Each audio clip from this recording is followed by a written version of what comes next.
I'm gonna take it out of the stand. Is this legal? I'm sorry. Yeah, that Honda Element really mostly runs. Yeah, it's so here's my tale. You guys know about Ötzi, the frozen caveman that they found in the Italian Alps? Yes. He died like 5,000 years ago crossing the Alps. I think about him a lot. Mostly when I'm outside. I think about him a lot. He was out there in his flip-flops and his bag of seeds, and he died 5,000 years ago. And I think about him because I feel like a lot of people are always thinking, what was he doing out there? You know, what was the point of that? You know, and I feel like when I die outside, it's people are going to say the same thing about me in 5,000 years when they dig up my body. They're going to dig me up and go, what was he doing out here? Everything he had was behind him. He could have stayed home and been fine. Also, his head is crazy shaped, you know?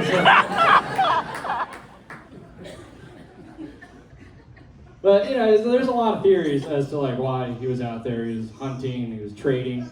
But it's also, like, maybe he was just having a good time, you know? Maybe because I have a good time out there. I like going out there. It's outside. It's fun. It's slow moving. I like that my cell phone doesn't really work that well out there. I enjoy that. Even though, weirdly, I still get push notifications on my phone that leaves you pondering, because every once in a while you'll just get one that says Trump declares, and you're like, who knows? It's a 3-day trip. We'll worry about it later. And you get back and as Trump declares Billy Ray Cyrus delicious. I'm like, oh, I guess he ate them while we were gone. Okay. I have no opinion. There's a couple of different types of people that go outside.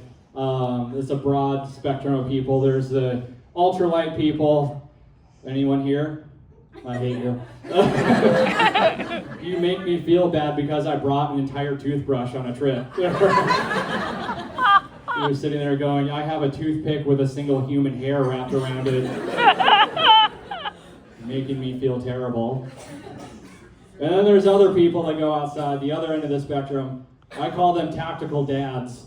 They're wearing just the big tactical Marine vest with like a trauma kit. They have a pistol, knife on the shoulder. They're mostly just taking their rifle for a walk. I like encountering those people because you just see them coming. You're just like, hey, excuse me, Bravo 20. What do you know that I don't? Because I only brought a bell.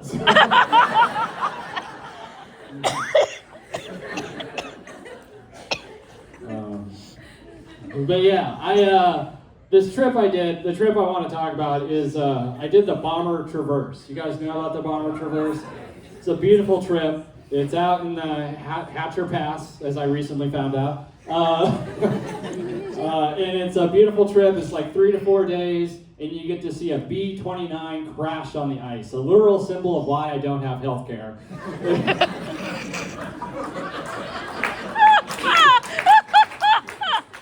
Beautiful.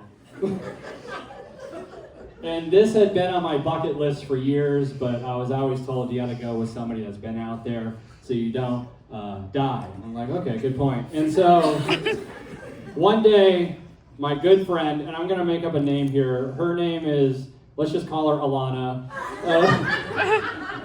And she lives at 4230 Cherry Street. And her cell phone number, she asked us if we wanted to do the Bomber Traverse. And I was like, absolutely I do. And it was extra special because Alana was bringing her brand new boyfriend, we'll call him Mark,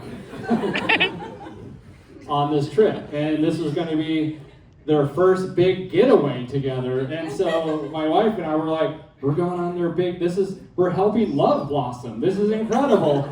We're going to be a couple of love doulas. And my wife was like, stop talking. And so the trip is going fine.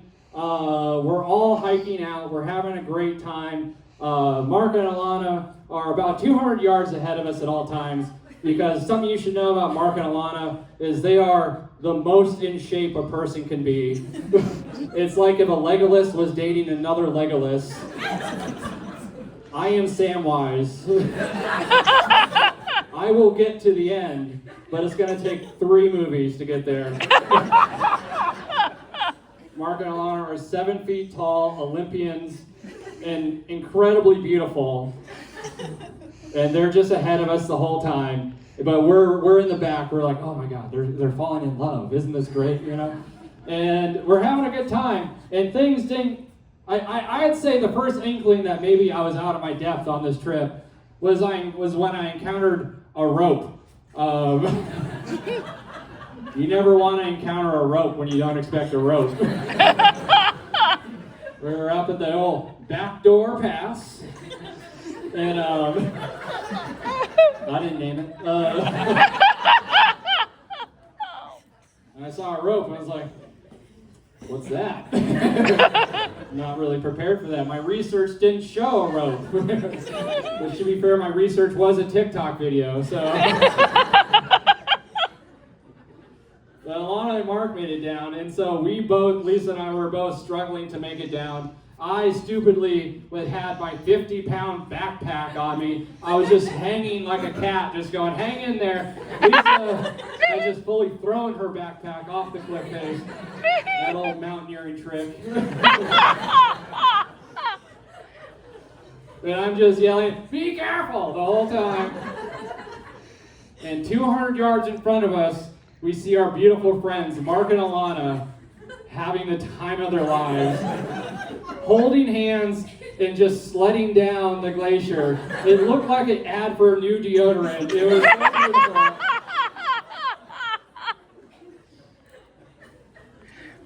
And that would continue to be a pattern for this whole trip. At one point, I somehow took a wrong turn, which is crazy to do in a valley. I took a wrong turn, and we ended up bouldering over this huge hill for like 2 hours. At one point, I fell on the boulders, and there was just a rock coming straight up in my face, and I caught myself in a perfect plank position. I've never done a push-up since then because it is a perfect one. I don't want to try to top it. It was so dangerous, we were lost, and then in the distance we see our 2 incredibly beautiful friends have made it to the bomber hut, and you can see them in the window. It looks so warm in there. And they're drinking tea, and they're doing the thing with the wedding thing where they're wrapping their arms around and drinking. And you just see that, and you're like, we're making it to the hut tonight. Love cannot win anymore. And we just kept on going like that. We finally were going up the final pass to get to the last hurdle, and we were so tired. Lisa's like, there's the bomber. Do you want to see? It's like, no, that's garbage in my house. I'm going to petition the government to get out here and clean this up so no one is tricked like I am. And we're climbing up. There's another rope. There's 2 ropes on this trip. Double trouble. And we're so tired. I'm climbing up this second rope to get over this last pass. Lisa's behind me, and I just hear her going, Matt, whatever happens, I love you. And I'm so tired. I'm like, sick, dude.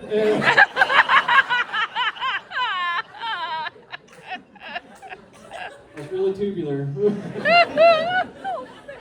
Thank God she didn't die. That's a crazy last word to have to pass on to parents.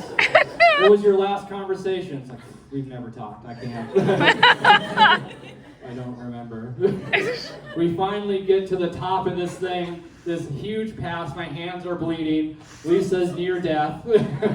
And we see down in the valley, this beautiful valley, our 2 friends literally sharing headphones and swaying to a song. I imagine it's Death Cab for Cutie.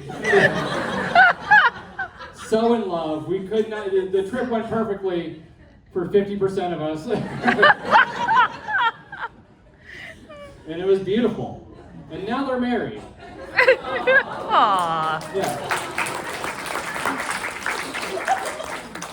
A lot of these stories tonight, they've had some really good morals and things like that. I don't know.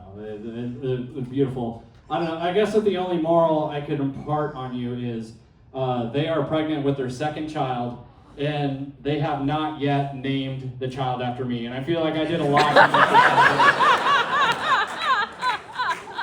Maybe not the physical thing, but I was definitely the spiritual impetus for this child. My suffering brought it into the world, much like Jesus. Anyway. So there's a petition outside to name the baby after me. Middle name, I'm willing to take middle name. Anyways, my name's Matt. Thank you. Good night.